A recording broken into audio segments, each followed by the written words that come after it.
Albert Suarez made another start on Wednesday, and it will be Cade Povich making his MLB debut for the Orioles on Thursday. And the question is, with all the injuries, do the Orioles have the starting pitching depth to get through this tough stretch and, frankly, get through this season?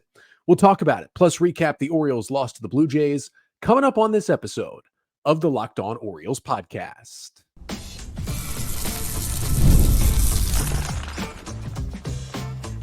You are Locked On Orioles, your daily Baltimore Orioles podcast. Part of the Locked On Podcast Network, your team every day.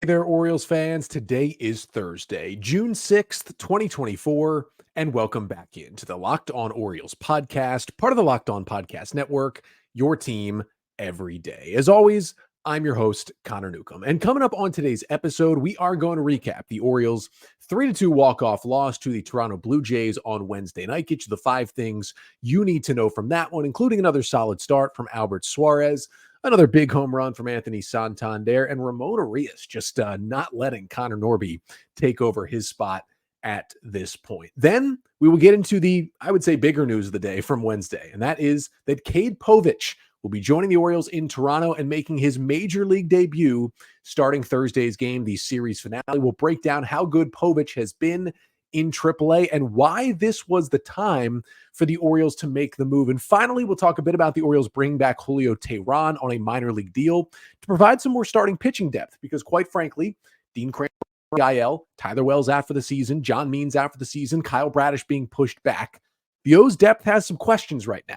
And we'll discuss just what those options are to get them through this tough stretch of June and the rest of the season as well. But that is all coming up on this episode of the Locked On Orioles podcast, which is brought to you by Game Time. Download the Game Time app, create an account, and use code LOCKEDONMLB for $20 off your first purchase. Terms apply. So we begin today with an Orioles loss. Final score from Rogers Center in Toronto on Wednesday night is the Toronto Blue Jays 3 and the Baltimore Orioles 2. The Blue Jays winning it on an Isaiah Kiner-Falefa walk-off single in the bottom of the 9th inning to make it a 2-1 series heading to the Game 4 series finale on Thursday. With the loss, the Orioles now 39-21 through 60 games this season, so just 102 of them left. The Yankees are playing the Twins, so of course the Yankees beat the Twins, and the O's now 3.5 back of New York. And I'm going to get you the 5 things you need to know from the Orioles' loss to the Blue Jays on Wednesday. And the first thing you need to know is, well, Albert Suarez just kind of kept the Orioles in the game once again. And that is what he continues to do, as he has spent multiple stints as a depth piece in the Orioles' rotation. Suarez on Wednesday night gives the O's 5 innings of 2-run ball, allowing 5 hits, 4 strikeouts, 1 walk, and no homers on 84 pitches, just 6 hard hit balls against him, and he now has a 1.83. That is an ERA that actually went up on Wednesday and is still a 1.83 ERA in an Oriole uniform. And to be honest, this Suarez start was kind of a carbon copy of his last start, which was Friday night in Baltimore against the Rays. Friday night, he kind of struggled early, gave up a second inning run, had a lot of pitches in the first 2 innings, and then settled down. 3rd, 4th, and 5th were scoreless and got the Orioles through 5 and kept them in the game. Basically the same thing in this one. Got into a little trouble in the second, allowed a walk and a double, 2nd and 3rd, nobody out. Sac fly scored 1 run, RBI single by Kiner-Falefa scored another, tied the game at 2, gets out of the inning, and then had a 4-pitch 3rd, gets to the 4th, gets through the 5th scoreless, and finishes his day at 84 pitches, because quite frankly, the Orioles aren't at the point where they're pushing Albert Suarez to 100-plus pitches. They're not pushing him a 3rd time through the order to a 6th and 7th inning. He is a 5-and-dive guy, but not because he throws 110 pitches in 5 innings, but just because he's kind of a guy who the Orioles see long-term as a reliever this year. They're hoping they have enough pitching depth to put Suarez back in the bullpen fairly soon, but at the very least, if he's given you 5 innings of 1-run ball last time, 5 innings of 2-run ball this time against AL East opponents, you're just going to take that every time from Albert Suarez. I thought the cutter was really good in this one, got most of his swings and misses on that pitch. The Blue Jays were chasing it out of the zone a lot. Suarez was getting them to chase. He mixed his pitches. He didn't dominate like he did in his first 2 starts, but like, you didn't even plan on, I mean, he started the year in AAA. You didn't even plan on this guy really being a big part of your team, and he's keeping you in games. You'll take that every time. And the hope is obviously that he's not in the rotation for much longer as the Orioles get just a little bit healthier. Now, the second thing you need to know from this loss on Wednesday is that I'm still convinced this might be an Anthony Santander heater that we are seeing right now. Santander opened the scoring on Wednesday with a moonshot solo home run to lead off the second inning to give the Orioles a 1-0 lead. That was against Blue Jays starter Jose Barrios, who did calm down and get through 6 innings on 2 runs. He's been really good against the Orioles in his career, but Santander just obliterated a baseball against him, 106.4 miles per hour off the bat into the second deck in right field, 436 feet away. Felt like he hit that ball 536 feet, but StatCast said 436. And in the month of May, Santander has been great. I mean, the 8-game hitting streak goes back to, in the month of June, he's been great. The 8-game hitting streak goes back to May, but in June, in the 5 games he's played in, he's got 3 homers and he's 7 for 19 at the plate. He's been swinging it really well. He's hitting the ball a lot harder. He also drew a walk on Wednesday night as well in a 1-for-3 outing. It was a kind of a rough first 2 months for Santander. He is starting to heat up in a big way, which is huge, of course, for the Orioles in the middle of the order. Third thing you need to know from the O's loss Wednesday is that I got to give a shout out to what Ramon Urias is doing right now. He's gotten some more chances over the last few weeks. You had Jordan Westberg hit by the pitch, missed a couple of games. Then, of course, now Jorge Mateo on the injured list with the concussion. The Orioles did call up Connor Newcomb, and he started the first 2 games of this series. But Newcomb on the bench with Urias getting the start at third base on Wednesday. And he once again just made the most of his chance. Went 1 for 2, had an RBI double that he scorched into right field in the second inning that gave the O's a 2-0 lead. Also drew a walk in this game with a couple of hard hit balls. And Urias is now very quietly, I think, on a 6-game hitting streak. And in that streak, Ramon Urias is 7 for 12. 7 for 12 with a double, 2 homers, and 8 of the 10 balls that Urias has put in play in this stretch have been hard hit, which means exit velocity of 95 miles per hour or more and generally leads to hits. And they have for Ramon Urias. And now if you're talking about exit velocity, like 95 is hard hit, but when you're hitting the ball over 100 consistently, that's when you start to feel like, all right, you are crushing the baseball. Urias has only 7 balls this year that he has hit over 100 miles an hour. Now, some of that's because he hasn't played very much. Some of it's because he struggled a lot. 4 of those 7 have come during this 6-game hitting streak. So basically he's gotten this shot and the bat has heated up and the O's are in kind of a good spot because, I mean, you have Connor Newcomb homering for his first big league hit on Tuesday night. You got Urias hitting well. They're in a good spot to kind of fill in this lineup role for Jorge Mateo until he gets back, and Ramon Urias a big part of that. And I do want to shout out Cedric Mullins as well. Listen, he's in an 0 for 17 right now. It's still not looking good. His average is down to 178. He started in center field on Wednesday. He had an 0 for 3. He did draw a walk, but he hit 2 scorching line drives and unfortunately went right to the shortstop and right to the center fielder. He had some really good at-bats, even a good one against a lefty where he hit the scorcher to center field.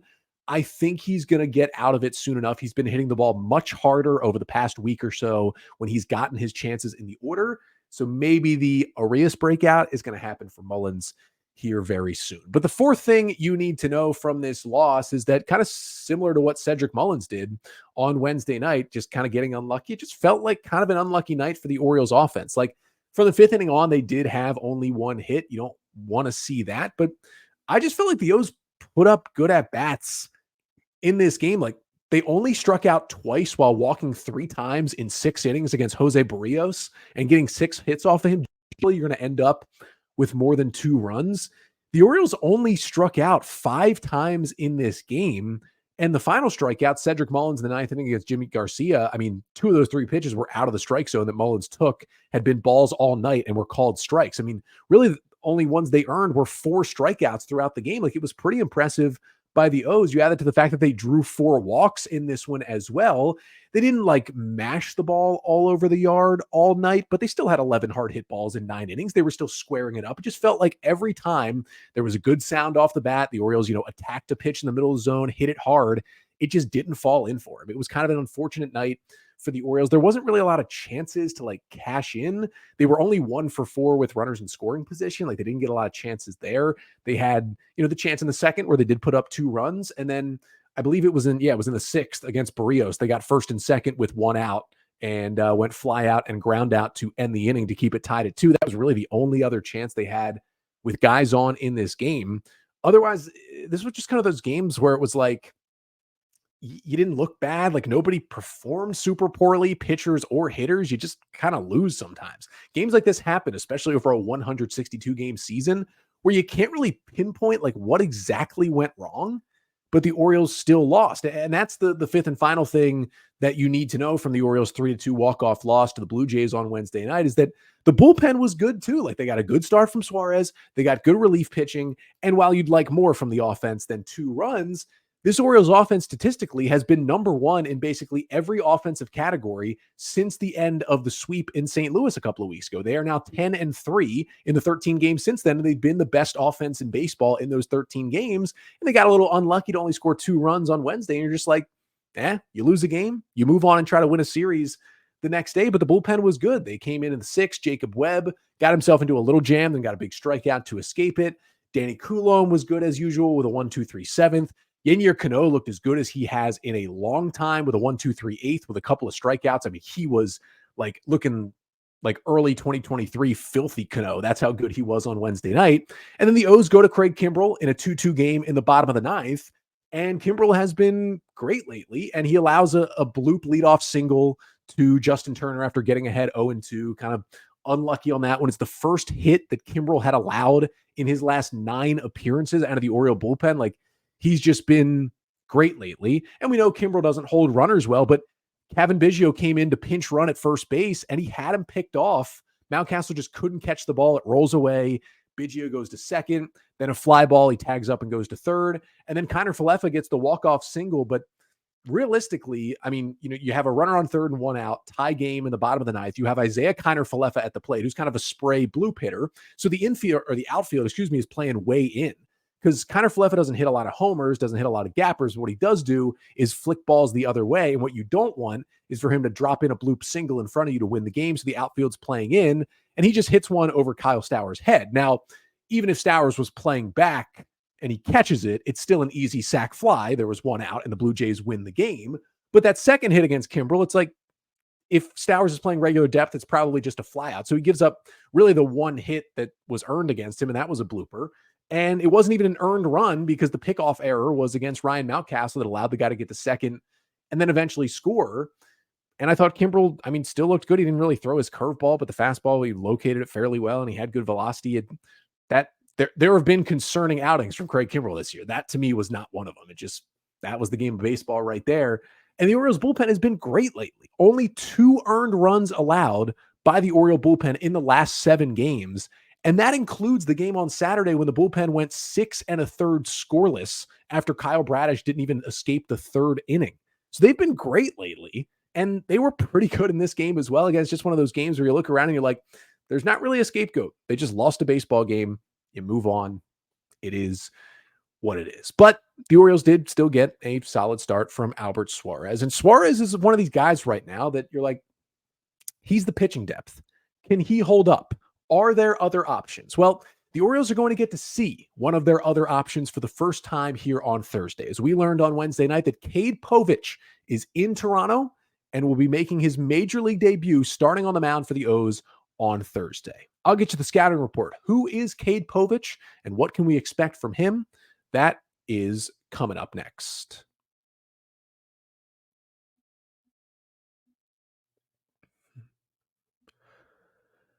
But first, this episode of the Locked On Orioles podcast is brought to you by Prize Picks. This is the most fun way to play daily fantasy sports. Prize Picks is America's #1 fantasy sports app with over 5 million active members. Get in on the daily action with your friends and become part of the Prize Picks community today. We've got the NBA Finals, the NHL Finals going on, and the finals mean more on Prize Picks, and so do the star players. You get boosted payouts on baseball's season, but also select basketball stars and hockey stars. You won't find those boosts anywhere else. Quite frankly, you can win 100 times your money on Prize Picks. So you just go to the app, you pick a couple of players. Maybe it's, Shohei Ohtani, more or less than 0.5 home runs. I would generally say more for Shohei Ohtani. You just say more. That's how easy it is to make your picks. It takes less than a minute. So download the app today and use code LOCKEDONMLB. for a first deposit match up to $100. Again, download the Prize Picks app today. Use code LOCKEDONMLB and get a first deposit match up to $100 at Prize Picks. Pick more, pick less. It's that easy.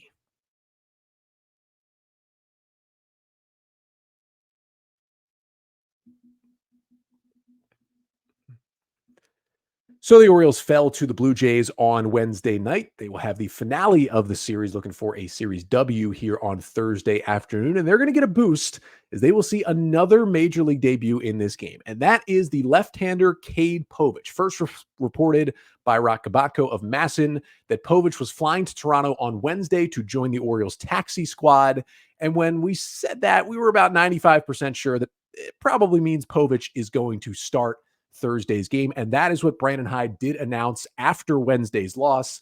Cade Povich would be activated on Thursday and will be starting the game to make his major league debut. Now, let's first start with the what does this mean for the Orioles? Because when Rock reported that Povich was coming up on the taxi squad, my initial thought was, oh boy, they might be pushing Kyle Bradish back because Bradish originally was the scheduled starter for Thursday's game. And Brandon Hyde talked about, we want to push Bradish back maybe a day or two. Then the media asked, will he pitch in Tampa this weekend? And Brandon Hyde said, I'm really not sure, basically said he can't commit to it, and talked about how, because the Orioles are in this awful stretch, right? They only have one off day in June, and they're playing basically all really good baseball teams in the entire month of June. He basically said, look, you're going to see a lot of TBA, a lot of TBD for our starting pitchers in this month. We're going to maybe push some guys back a couple of days, try to do everything we can to keep them fresh. And the hope is that that's just what this is for Kyle Bradish, right? He's coming off the injury. He had the partial UCL tear in January. He gets the PRP injection. He rests. He has the late build up to spring training, and he returns to the Orioles rotation on May 2nd, basically only misses a month of the year. And he's been great. Like, he wasn't very good on Saturday, which also concerns you a little bit. He only pitched 2 2/3 innings on Saturday against the Rays. The sinker command was terrible. He looked kind of fatigued out there, was really struggling at the end of that start. But in general, he's been great this year. It's 6 starts and a 3.18 ERA with 40 Ks and 14 walks.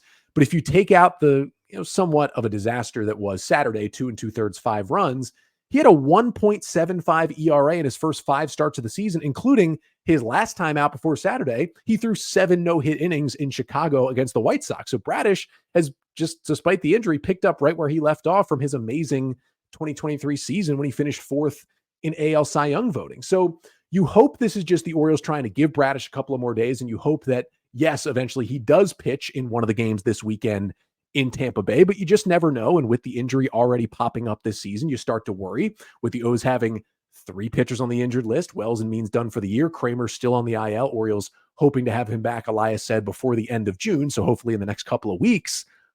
But you still worry about Bradish. Even if Bradish didn't have the injury earlier this year, you'd worry about it because of what has happened to the O's starting pitching. But you add that in, and then you're even more worried about what this could be. Now, we've seen Grayson Rodriguez go on the IL for 3 weeks just to get a break, and he felt a little something.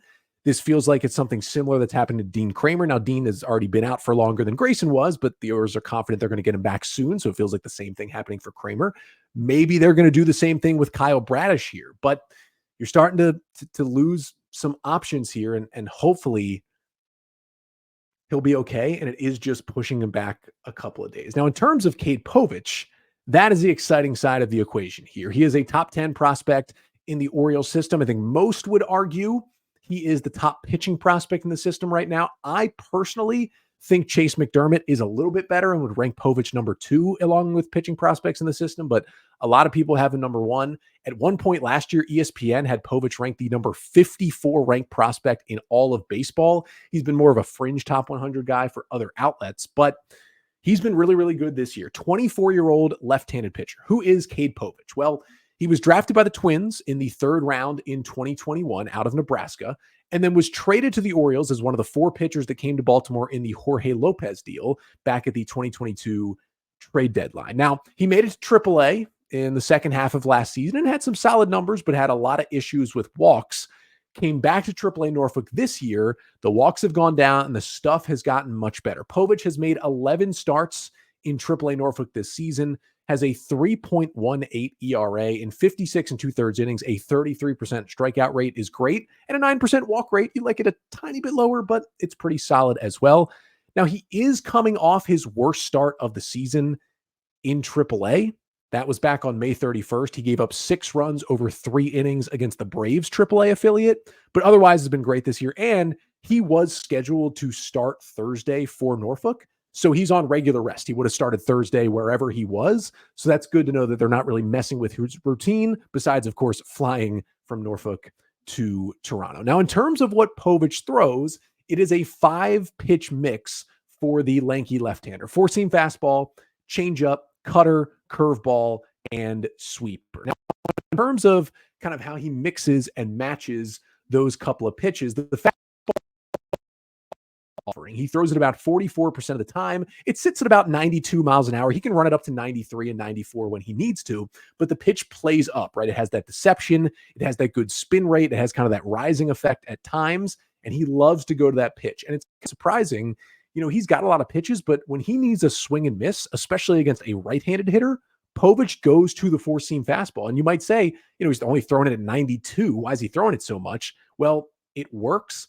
And that seems to be his whiff pitch at times, again, especially against righties. Then he throws a lot of changeups because that is his other out pitch against right-handers. And again, you're going to see a lot more righties than you do lefties, especially in the Blue Jays lineup on Thursday. Doesn't get as much swing and miss on the changeup, but he gets a lot of soft contact, a lot of soft ground balls. The changeup gets him out of innings, gets him out of jams against righties a whole lot.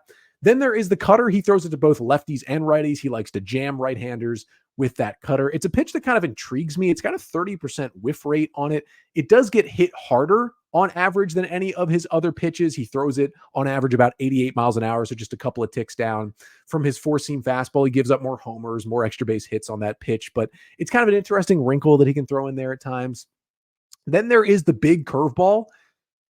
Nobody squares up the big curveball. Like, it's got an average exit velocity of 84 miles an hour. The slugging percentage against it is 227. Now, he only throws the curveball 11% of the time, changeup 18%, cutter 17%, curveball at 11%. Doesn't get a crazy amount of swing and miss, but nobody squares it up. 8% hard hit rate against his curveball this year. He throws it against righties and lefties. That's the pitch where he doesn't throw it a lot, but it probably intrigues me the most. And then the last pitch is the sweeper. You will not see him throw it against a righty, but more than likely the Blue Jays will have at least one lefty in there. You would think at least Dalton Varsho plays on Thursday, and maybe Kevin Kiermaier does as well. But when he faces a lefty or two, that's when he will throw the sweeper. That has generally been his strikeout pitch against left-handers. It's got a lot of movement from left to right, and he will hope to get some Ks with that one. Now, I'm not expecting Povich to go out there in his first career start and absolutely dominate, right? This is a Blue Jays lineup that is struggling, but certainly has a lot of talent and a lot of good right-handed hitters, which poses a bit of a matchup problem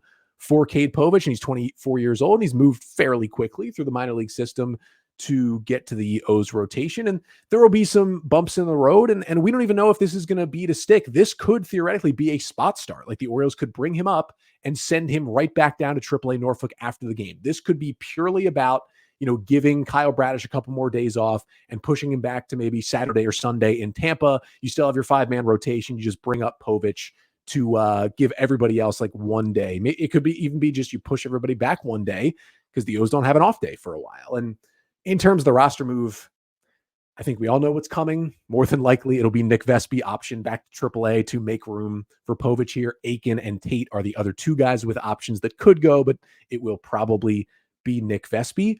But I just hope Povich doesn't get slammed. Like, that's the one thing. Like, I hope it's not one of these 5 runs in 2 innings. You have to take him out. The bullpen's like fairly well rested if they need to do that on Thursday, but it's not something you'd like to see. If I had to guess, as long as Bradish is okay and doesn't have to go on the IL, I would actually guess this is just kind of a one-spot start, and then he'll come up later this year to help out the O's rotation. But the thing is, if he gives you like 5-6 strong innings, maybe they keep him in the rotation for one more turn. Maybe they keep him in and go with that 6-man rotation that Hyde has talked about potentially doing in June. That is certainly on the table as well. But the big thing is, like, this is the next guy pitching prospect wise. Like, after DL Hall and Grayson Rodriguez and Kyle Bradish had gotten here to the big leagues, they got Povich, they got McDermott. Those are really the next 2 guys. It's going to be fun to see Povich go out there, and of course, I'll be here to recap it on Friday's episode, but just excited to see what he can do. But Cade Povich is not the only piece of pitching depth that the Orioles are going to have in AAA that they might have to go to throughout the remainder of this season. They actually brought in an old friend, another veteran, to be more depth at the AAA level, and we'll talk about him. It's Julio Teheran. Will he pitch for the O's at some point this season? Try to answer that question to finish off the pod. Coming up next.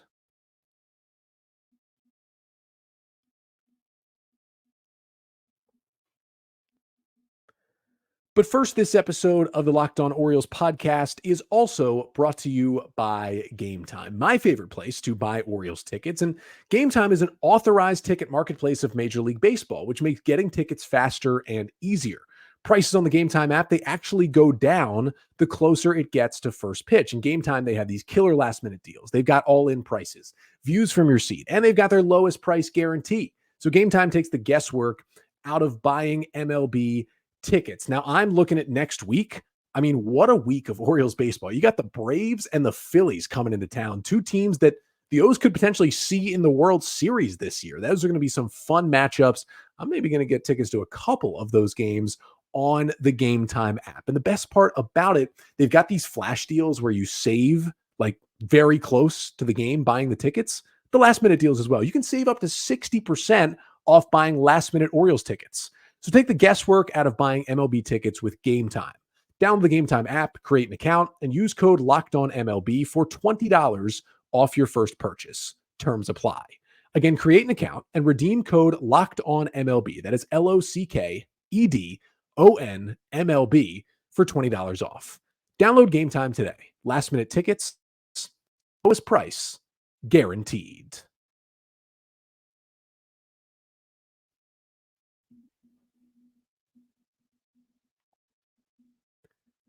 So we will get to see Cade Povich make his major league debut on Thursday in Toronto for the Orioles, but he's not going to be, it seems like, the only guy that the Orioles call up from AAA to make at least a spot start or a couple of starts as this season progresses. Again, you've got John Means out for the year. You got Tyler Wells out for the year. You got Dean Kramer on the injured list. You're trying to be as careful as you can with Kyle Bradish coming back from that injury.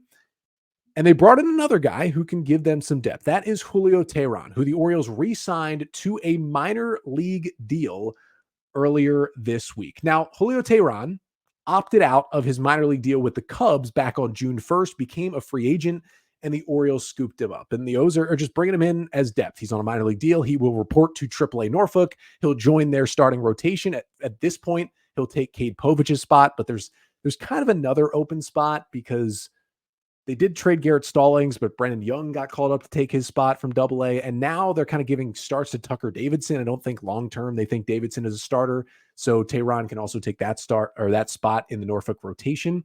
But who is Julio Teheran? Well, he is a 33-year-old right-handed pitcher who at one point was one of the best pitchers in Major League Baseball. From 2011 through 2024, yes, he made one big league start this year already.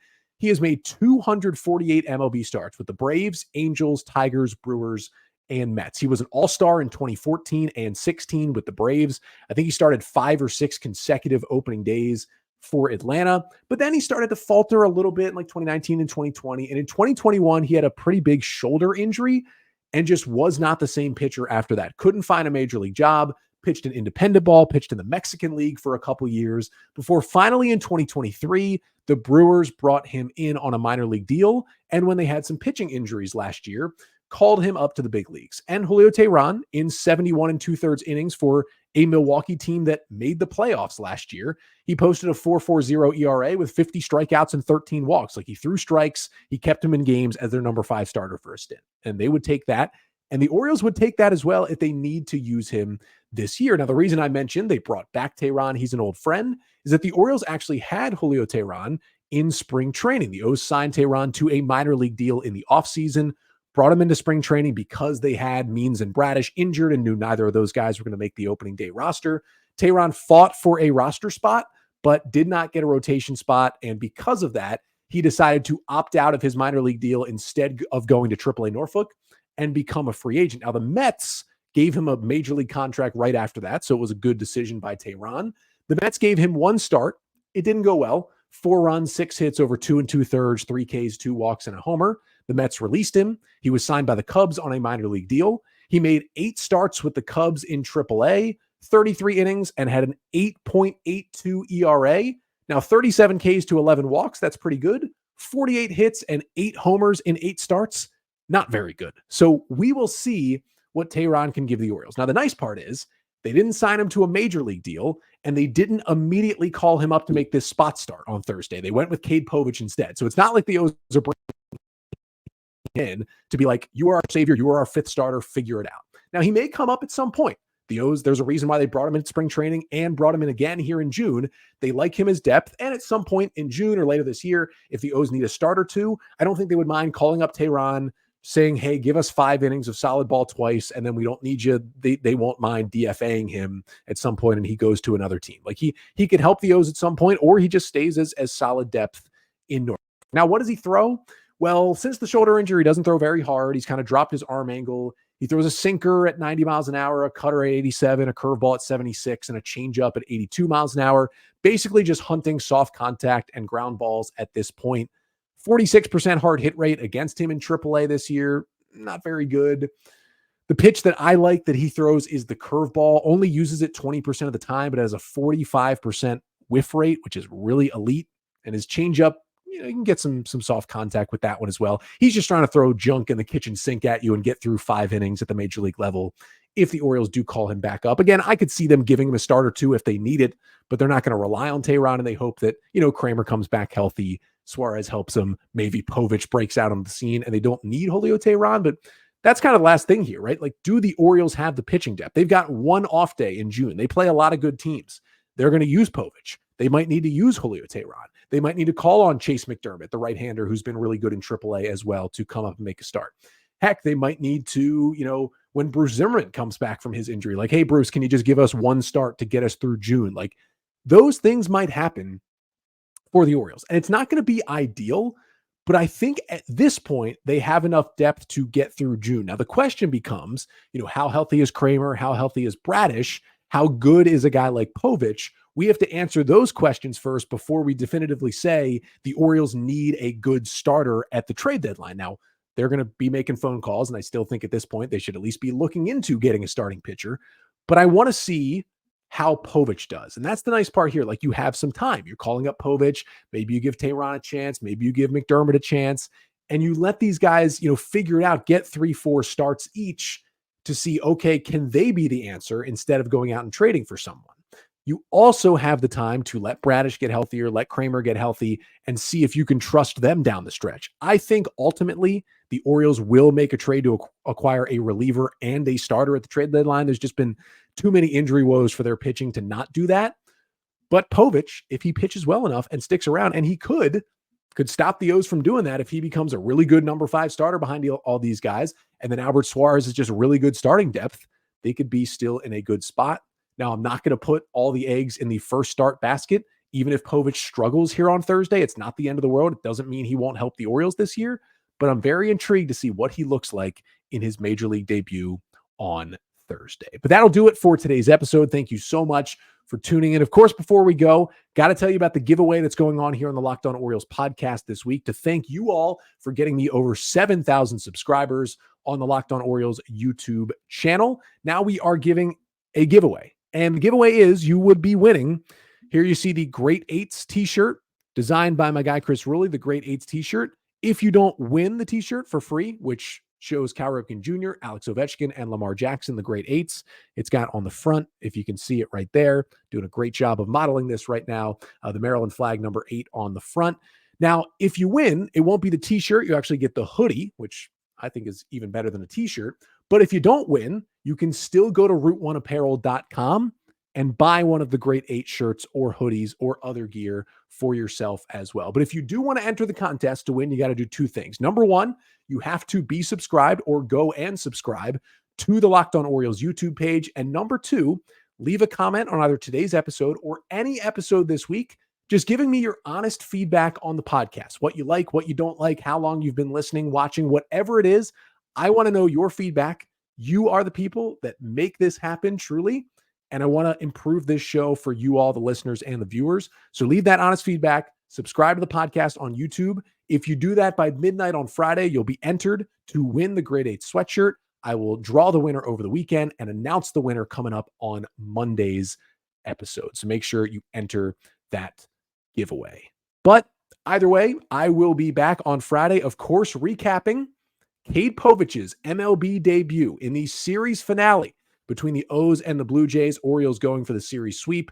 They face the lender Yusei Kikuchi on the mound for Toronto, and I recap it coming up tomorrow. But until then, I'm Connor Newcomb, and this has been the Locked On Orioles podcast, part of the Locked On Podcast Network. Your team every day.